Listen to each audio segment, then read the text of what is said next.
வணக்கம். என்னுடைய பேர் வீரமணி. நான் ஒரு ஓய்வு பெற்ற தலைமை ஆசிரியர். என்னுடைய சொந்த ஊர் அரையபுரம், குத்தாலம் தாலுக்காவில் இந்த ஊர் அமைந்திருக்கிறது. நான் ஒரு 10-12 வருடங்களாக மிளகு சாகுபடி செய்துட்ருக்கிறேன். இந்த மிளகு சாகுபடி சக்ஸஸ்ஃபுல்லாக பண்ண முடியுமா, சமவெளியில் செய்யலாமா அப்படிங்கிற நிறைய எண்ணங்களோடு தான் நான் இந்த மிளகு சாகுபடியில் இறங்கினேன். கிட்டத்தட்ட 4-5 வருஷமாக எனக்கு ஒரு ஆர்வம் இல்லை. இதில் பெரிய அளவில் நம்ம அச்சீவ் பண்ண முடியாதோன்னு பயம் இருந்தது. நடுவில் ஈஷா அமைப்பின் மூலமாக ஒரு பயிற்சி முகாம் ஒன்று நடந்தது. அதில் போய் கலந்துக்கிட்டேன். அதற்கு பிறகு புதிய தொழில்நுட்பங்கள்லாம் தெரிஞ்சுக்கிட்டேன். அதையெல்லாம் செயல்படுத்தி தான் இன்றைக்கி இந்த மிளகு சாகுபடி நல்ல விதமாக நான் செஞ்சுக்கிட்டு இருக்கிறேன். என்னுடைய தோட்டத்தில் பல வகையான மரங்கள் இருக்குது. பலாமரம் போட்டிருக்கேன், மாமரம் இருக்குது, தேக்கு இருக்குது, மகாகனி இருக்குது. இது எல்லா மரங்கள்லையுமே இதை நான் ஏற்றி விட்டுருக்கிறேன். ஒரு மிளகு கொடி புதுசாக நம்ம நட்டோம்னு சொன்னால் ஒரு 3 வருஷத்துலேருந்து அது பலன் கொடுக்க ஆரம்பிக்கும். ஒரு 3ஆவது வருஷம் ஒரு 1/2 கிலோ கிடைக்கும்.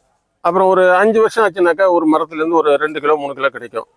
அப்புறம் 10 வருஷத்தில் பார்த்தீங்கன்னு சொன்னால் அந்த மரத்தில் ஒரு 10 கிலோவுக்கு மேலே கூட கிடைக்கும். இதில் நிறைய வகைகள் இருக்குது. பன்னியூரா, கரிமுண்டா, காவேரி, வயநாடு, இப்படி பல ரகங்கள் இருக்குது. இந்த ரகங்களில் நம்ம பகுதியை பொறுத்தவரை சமவெளியில் இந்த காவேரி பேசினில் பன்னியூர் ரகம் ஒன்றுங்கிறது மிக சிறப்பாக வருகிறது. நல்ல லாபகரமாக அந்த இது இருக்கிறது. இதையொட்டி இன்னைக்கு ஈஷாவினுடைய ஒரு கருத்தரங்கம் ஒன்று இன்றைக்கு அரையபுரத்தில் நடந்தது. எங்களுடைய கிராமம் அரையபுரத்தில் நடந்தது. ஒரு 200 பேருக்கு மேலே கலந்துக்கிட்டாங்க. அவங்க எல்லாமே பல்வேறு மாவட்டங்கள்லேருந்து வந்தாங்க. நம்ம மயிலாடுதுறைன்னு மட்டும் இல்லை, திருவாரூர், நாகை, தருமபுரி, சென்னை, இப்படி பல மாவட்டங்களே வந்திருந்தாங்க. எல்லாரும் பார்த்து இதை பயனடைந்தார்கள்.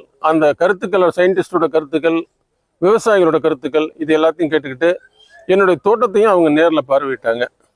ஆக அந்த விவசாயிகள் என்னுடைய தோட்டத்தில் லாபகரமாக நான் இதை பண்ணிக்கிட்டு இருக்கேங்கிறத அவங்க நேரடியாக பார்த்தாங்க. ஏன்னா நான் கிட்டத்தட்ட ஒரு 400 செடிகளை வச்சுருக்கிறேன். அதுலேருந்து என்னுடைய செடிகளை பொறுத்தவரை வயசு 2 வயசுலேருந்து 10 வயசு வரல வெவ்வேறு வயசுகளில் இருக்குது. இந்த செடிகள்லேருந்து போன வருஷம் எனக்கு கிட்டத்தட்ட ஒரு 50,000 ரூபாய்க்கு ஒரு மகசூல் கிடைச்சிது. எந்த விதமான செலவுமே கிடையாதுங்க.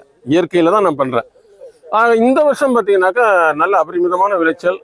கிட்டத்தட்ட ஒரு 1 லட்சம் ரூபாய்க்கு மேலே நான் லாபகரமாக மிளகுலேருந்து எடுக்க முடியும்.